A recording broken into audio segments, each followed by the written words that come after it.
मैं अभी लिमा के सेंट फ्रांसिस ऑफ असीसी देवालय के सामने हूँ। सुबह काफ़ी जगहों पर घूमते रहने के बाद यहाँ पहुँचा हूँ। सड़क पर पर्यटकों का बहाव। रविवार होने के कारण स्थानीय निवासी अधिक दिखाई नहीं दे रहे हैं। उनके लिए ये आराम का दिन है ना। लेकिन पर्यटकों ने सड़कों को अपने कब्जे में कर लिए हैं। मैंने देवालय के सामने से फिर चलना शुरू किया। वापस लांबा स्ट्रीट से आगे की ओर जा रहा हूँ। स्ट्रीट पर पर्यटकों को लक्ष्य करके कुछ दुकानें ही खुली हुई हैं। बाकी सारी संस्थाएं बंद पड़ी हैं। रास्ते पर जिनसे भी मुलाकात होती हैं वो सब पर्यटक हैं। ऐसे ही बढ़ते जाने पर एक सड़क बंद किए हुए पाया। गाड़ियों को क्या, पैदल चलने वाले तक को उस सड़क पर प्रवेश करने की अनुमति नहीं है। यह है उसका कारण। मैंने सुबह जिस साइकिल रेस का जिक्र किया था उसका ट्रैक ये सड़क भी है। च्यूनिच से होकर जाते हुए नगर के प्रमुख चौक प्लाजा मायोर के चक्कर लगाकर वे लोग आगे जा रहे हैं। एक ही रूट से होकर अनेकों बार चक्कर काटे जा रहे हैं। प्रतियोगिता के लिए एक लंबी दीर्घ दूरी वाली रूट है। ये सब च्यूनिच स्ट्रीट की इमारतें हैं। स्ट्रीट पार नहीं कर सकता हूँ, इसलिए यहाँ से चलते हुए प्लाजा मायोर नामक मुख्य चौक पर पहुँचना है। मैंने उसे लक्ष्य करके चलना जारी रखा। कई बार साइकिलिंग सितारे मुझे पार करके आगे जा चुके हैं। प्लाजा मायोर पहुंचने पर उस जगह को पर्यटकों से भरा पाया। अनेकों टूर गाइडों के साथ कई दलों में आए हजारों की संख्या में पर्यटक। स्वदेशी वहां अपूर्व ही दिखे। मुझे नहीं मालूम था कि लिमा इतनी अधिक संख्या में पर्यटक आने वाला एक नगर है। चौक की एक तरफ आर्च बिशप के महल और लिमा कैथेड्रल, उनके आगे अनेकों भवन। परेशानी ये है कि प्लाजा मायोर के बीच में पहुंचने का कोई रास्ता नहीं है। आर्च बिशप के महल और लिमा कैथेड्रल एक इकलौती इमारत जैसे लगते हैं। प्लाजा का चक्कर लगाते हुए मैंने चलना जारी रखा। अब मुझे नगर के अन्य जगहों पर भी जाना है, लेकिन जहां भी जाना हो चौक का चक्कर लगाते हुए ही जाना होगा। सरकारी महल के आगे हर वक्त भीड़ रहती है। डबल डकर बस टूर के लिए लोगों को आमंत्रित करते हुए घूमने वाले लोग भी हैं यहाँ। चौक के चारों ओर की इमारतों के करीब एक समान रूप और रंग हैं। इन सबको हाल ही में इस प्रकार खूबसूरती के साथ फिर से बहाल किए गए हैं। स्पेनिश औपनिवेशिक काल में और पेरू के स्वतंत्र होने के बाद के पहले दशक के दौरान निर्मित इमारतें हैं। इनमें अधिकांश तो शताब्दियों पुरानी हैं। यह चौक के कोने के प्लाजा पेरू नामक जगह है। खूबसूरती के साथ बहाल की गई इमारतों के सबसे नीचे की मंजिल में इस प्रकार का एक बरामदा होता है। आम जनता की अपनी इच्छानुसार उपयोग में लाए जाने के लिए इसे ऐसे ही खोला रखते हैं। यहाँ भी स्वदेशियों की संख्या बहुत कम है। साइकिलिंग प्रतियोगिता समाप्त हो चुकी है। शायद प्रतियोगिता में पराजित हुए लोग हैं। वो साइकिल को एक तरफ रखकर अपनी फूली हुई सांसों को दुरुस्त कर रहे हैं। मंच पर पुरस्कार वितरण समारोह चल रहा है। प्रत्येक दल के सदस्यों को पुरस्कार दिए जा रहे हैं। उन्हें कतार में खड़ा करके फोटो लिए जा रहे हैं। प्रतियोगिता समाप्त होने के कारण प्लाजा मायोर के चारों ओर लगाए गए बाड़ हटा लिए गए हैं। मैं चौक के बीच में पहुंचा। यह पेरू की टीम है। वो लोग पराजित हुए हैं। साइकिल को घास के लॉन पर डालकर वो लोग आराम कर रहे हैं। कल रात को दिखे प्लाजा मायोर अभी दिन के उजाले में दिखने में मुझे अधिक सुंदर लगा। औपनिवेशिक काल में और स्वतंत्रता प्राप्त होने के बाद भी सेना परेड करती रही जगह है यह। 1821 में जोस डी सैन मार्टिन ने पेरू की स्वतंत्रता का ऐलान इसी चौक पर से किया था। उस दिन उनके नेतृत्व में स्वतंत्र पेरू के झंडे को हाथ में लिए एक बहुत बड़ा जुलूस चौक से होकर निकला था। उन सब के गवाह हैं ये लिमा कैथेड्रल। 16वीं शताब्दी से ही लिमा का मुख्य आकर्षण ये देवालय है। प्रमुखता के मामले में राष्ट्रपति के महल तक लिमा कैथेड्रल से पीछे है। औपनिवेशिक काल में चौक की एक तरफ एक बहुत बड़ा बाजार हुआ करता था। सांड की लड़ाई का एक रिंग भी यहाँ हुआ करता था। मात्र लिमा का ही नहीं बल्कि पेरू के ही प्रमुख राजनीतिक प्रगति के मंच के नाम पर प्लाजा मायोर प्रसिद्ध हैं। लिमा को स्पेन के प्रमुख नगरों जैसे तैयार करने के लक्ष्य के साथ ही 16वीं शताब्दी में नगर की स्थापना के साथ यहाँ इस प्रकार के एक चौक की भी स्थापना हुई थी। प्रशासनिक मामलों में कैथोलिक सभा का अच्छा रसूख होने के कारण आर्चबिशप के महल और लिमा कैथेड्रल प्लाजा के केंद्र स्थान पर हुआ करते थे। प्लाजा गुनहगारों को सार्वजनिक रूप से दंडित करने की जगह भी हुआ करती थी। 15 नवंबर 1573 में ही पहली बार इस प्रकार की सजा सुनाई गई थी। फ्रांस निवासी लूथरन भिक्षु मतेबूस सलादे विशाल सभा के सामने जिंदा जला दिए गए थे। स्पेनिश औपनिवेशिक काल के दौरान का पहला मृत्युदंड था वह। लिमा गिरजाघर और उससे अनुबंधित आर्चबिशप के महल औपनिवेशिक काल के लिमा की संपन्नता का केंद्र हुआ करते थे। प्रशासन के मामले में गिरजाघर का निर्णय ही अंतिम होता था। स्वतंत्रता के बाद भी उस प्रभाव में कोई फर्क नहीं आया है। लिमा अनेकों गिरजाघरों वाला एक नगर है। हर मोहल्ले में कम से कम एक गिरजाघर तो होता ही है। यहाँ मुख्य देवालय में रविवार के दिन पर्यटकों के लिए प्रवेश निषिद्ध है, लेकिन उससे सटा हुआ पैरिश चर्च खुला हुआ है। मैंने उसके अंदर प्रवेश किया। अपेक्षाकृत एक छोटा देवालय, उसके बावजूद दीवार और छत अलंकारों से भरपूर है। धातु की बनी कलियों से सजाया गया दरवाजा गिरजाघर का एक विशेष नज़ारा है। वहां से बाहर निकलकर आर्चबिशप के महल के पास से होकर मैं आगे चला। दीवार से बाहर की ओर उभरे हुए लकड़ी के छज्जे एक विशेष नज़ारा है। लिमा के करीब सारी इमारतों में इस प्रकार के सुंदर छज्जे देखे जा सकते हैं। स्पेनिश औपनिवेशिक काल के दौरान लिमा लाए गए वास्तुशिल्पी शैली का भाग हैं ये नक्काशीदार छज्जे। वह आज लिमा नगर के चेहरे की अभिव्यक्ति बन गए हैं। मूरिश परंपरा से ही स्पेन में इस प्रकार के छज्जों की उत्पत्ति हुई है। आर्चबिशप के महल के बरामदे में खड़े होकर मैं प्लाजा मायोर को पूरी तरह से देख पा रहा हूँ। यह लिमा नामक महानगर का सबसे प्रमुख चौक है। 4.5 शताब्दियों से अधिक काल से सक्रिय रूप में स्थित चौक। ये राष्ट्रपति के महल हैं। एक तरफ फव्वारे के साथ का प्लाजा पेरू। सुबह पुलिस के द्वारा बाढ़ के हटाए जाने के साथ ही प्लाजा के अंदर लोगों की भीड़ जमा हो गई। मैं प्लाजा पेरू का चक्कर काटते हुए एक बार फिर यूनियन स्ट्रीट की ओर जा रहा हूँ। यूनियन स्ट्रीट गाड़ियों की यातायात निषिद्ध स्ट्रीट है। समय अभी दोपहर होने को है, इसी कारण से यहाँ पर्यटकों की संख्या अधिक दिखाई नहीं दे रही है। वही नहीं, अन्य कुछ स्ट्रीटों पर कुछ जुलूस भी निकल रहे हैं। प्रसिद्ध बैटल ऑफ अल्गामोस का वार्षिक उत्सव दिवस के उत्सव से अनुबंधित जुलूस। सड़क के अंतिम छोर पर बैंड के बजाए जाने की आवाज़ सुनकर मैं उस ओर चला था। वहाँ बहुत अधिक संख्या में लोग जमा हैं। बैंड बजाने वाले दल के कुछ लोग बैंड नीचे रखकर आराम कर रहे हैं। जुलूस के विश्राम का समय है अभी। नर्तक और इनका सैनिकों के रूप धारण किए हुए लोग आराम कर रहे हैं। इस प्रकार के जुलूस, उत्सव आदि सब लैटिन अमेरिकन जिंदगी के भाग हैं। अमीर गरीब के अंतर के बिना लोग जुलूस में भाग लेते हैं। यह है इनका महिलाओं के परिधान। फिर से जुलूस के आरंभ होने के इंतजार में खड़े हैं सब लोग।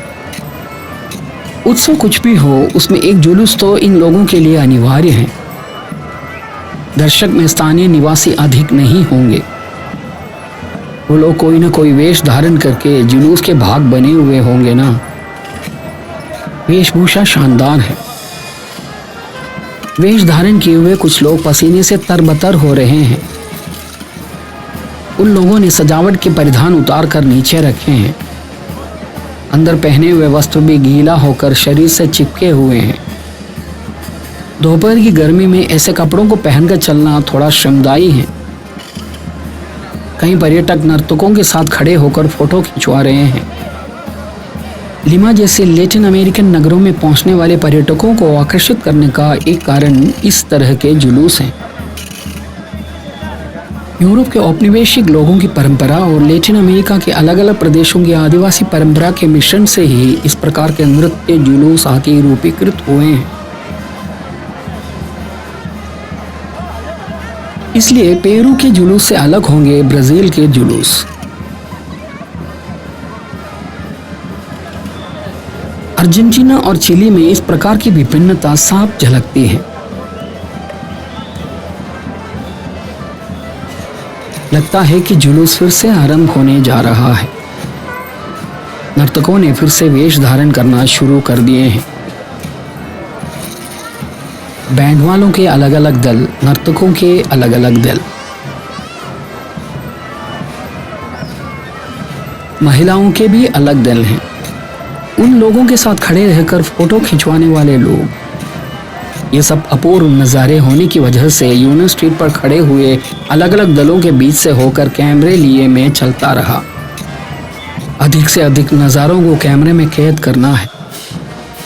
यहाँ एक दल ने कदम से कदम मिलाकर आगे बढ़ना शुरू किया।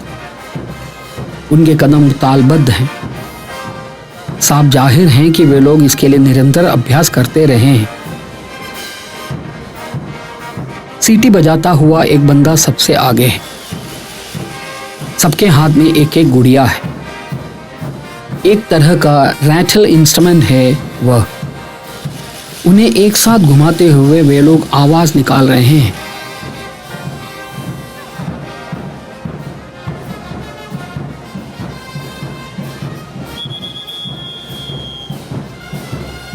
इन लोगों ने अभी नृत्य आरंभ नहीं किए हैं। एक साल में मई को छोड़कर बाकी सारे महीने सड़क पर जुलूस निकाले जाने वाला देश है पेरू। संतों के पर्व, नगर की स्थापना दिवस, स्वतंत्रता दिवस, युद्धों के यादगार दिवस आदि के नाम पर खूबसूरत जुलूस निकाले जाना यहाँ के नियमित कार्यक्रम हैं। 2 दशक पहले तक कुछ संस्थाएं, मैत्रीपूर्ण सभाएं, क्लब आदि के सदस्य विशेष प्रकार से अभ्यास करके परिधानों की व्यवस्था करके जुलूसों में भाग लेते थे। लेकिन अब उसमें बदलाव आ चुका है। बैंड सेट और परिधान किराए पर मिल जाते हैं। हमारे देश के लोग नर्तकों जैसे हैं ये लोग। ये दिख रहे प्रत्येक दल के कोई ना कोई संगठन या संस्था प्रायोजक होते हैं। मेरे कैमरे के लिए ये सब एक अच्छी दावत है। साल में 30 से अधिक दिन पेरू के शहरों में इस प्रकार सड़कों पर जुलूस निकाले जाते हैं। वे आम तौर पर मनाए जाने वाले उत्सव की बात है। प्रादेशिक उत्सव से अनुबंधित जुलूस तो 1000 से भी अधिक होते हैं। कुछ जुलूस तो ऐसे हैं जो कि केवल लिमा नगर की सड़कों पर ही निकाले जाते हैं। 18 जनवरी का दिन है वह, लिमा नगर की स्थापना की यादगार वाला दिवस। वह लिमा में पूरे साल चलते रहने वाले जुलूसों के आरंभ का जुलूस है।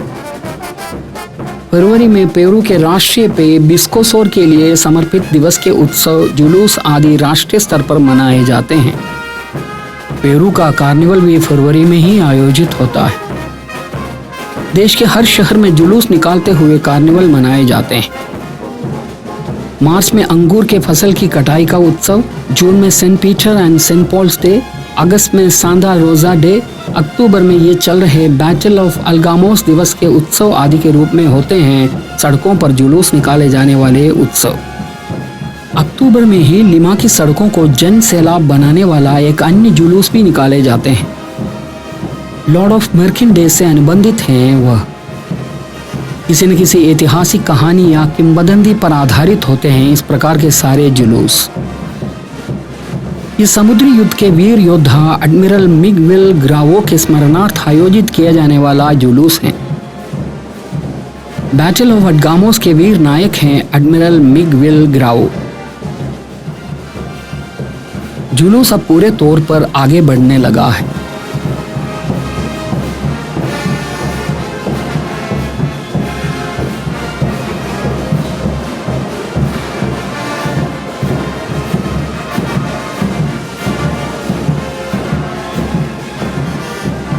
यहाँ एक दल के साथ इस प्रकार की एक नर्तकी है।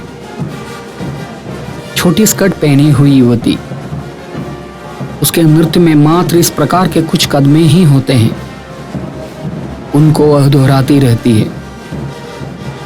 चाबी भरकर छोड़ी गई गुड़िया जैसी वह घूमती रहती है। फिर भी हर प्रकार से अलंकृत परिधान, सबके ताल से ताल मिलाते हुए उठने वाले कदम आदि सब मिलकर नज़ारे को खूबसूरत बनाते हैं। अधिकतर नर्तकों की वेशभूषा इनकी आदिवासी परंपरा से आई हुई है। विभिन्न यूनिफॉर्म में विभिन्न बैंड दल,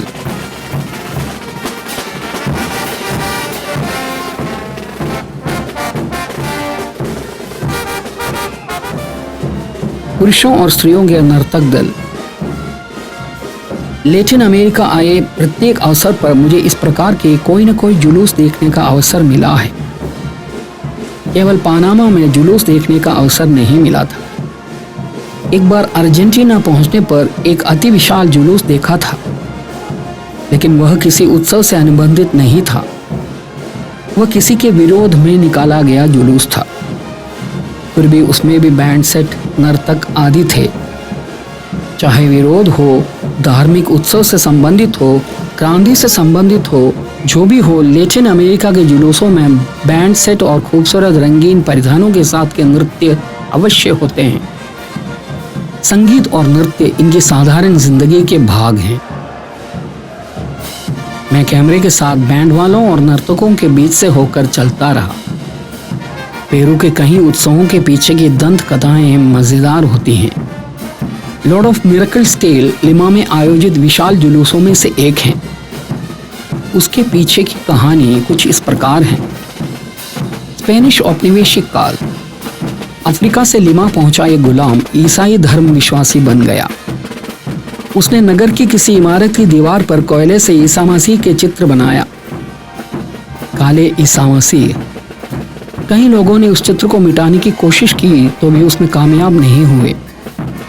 उस दौरान नगर को तहस नहस करने वाले एक भूकंप में सारी इमारतें टूटने लगी, लेकिन ईसा मसीह के चित्र वाली दीवार बची रही।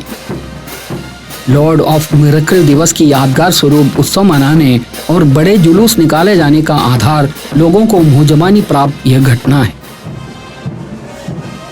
मैं यूनियन स्ट्रीट पर लौट आया हूं। इस स्ट्रीट से होकर सीधे जाने पर सरकारी महल के पीछे की तरफ पहुंच सकते हैं। मैं उस ओर लक्ष्य करके चल रहा हूं। वहां से रिमाक डिस्ट्रिक्ट जाना है। रिमाक नदी के उस पार के लिमा नगर का ही एक मुख्य प्रदेश है वह। मैं अभी सरकारी महल के दक्षिण भाग से होकर जा रहा हूं। यह देखकर पता चलता है कि पेरू के राष्ट्रपति के आधिकारिक निवास सरकारी महल बहुत ही विशाल एवं सुंदर निर्मित है। बहुत ही शानदार महल, 4.5 शताब्दी से अधिक काल से शासन का केंद्र। स्पेनिश औपनिवेशिक काल के दौरान लैटिन अमेरिका के एक बहुत बड़े क्षेत्र के शासन की बागडोर यहाँ से संभाले जाते रहे थे। यहाँ इस प्रकार का एक भाग है। दिखने में एक बहुत बड़ी इमारत के अंदर का भाग लगता है, लेकिन वास्तव में यह इमारतों के बीच की एक स्ट्रीट है। यहाँ से सीधे होकर जाने पर सेंट डोमिनिको देवालय और कॉन्वेंट वाले भाग पर पहुँच सकते हैं। स्ट्रीट की दोनों तरफ अनेकों दुकानें। मैं यूनियन स्ट्रीट पर लौट आया हूँ। यह मात्र पैदल चलने वालों की स्ट्रीट है। पत्थर बिछाए गए पथ, विशेष प्रकार के खूबसूरत दीप स्तंभ। यह स्ट्रीट सीधी रिमाक नदी के किनारे तक जाती है। यहाँ रिमाक नदी के ऊपर एक पुल है। उसको पार करके रिमाक डिस्ट्रिक्ट पहुंचे जा सकते हैं। वह भी लिमा के प्राचीन नगर का एक भाग ही है। लिमाक डिस्ट्रिक्ट जाना है। लिमा के कुछ नए नज़ारों की ओर मैंने चलना जारी रखा।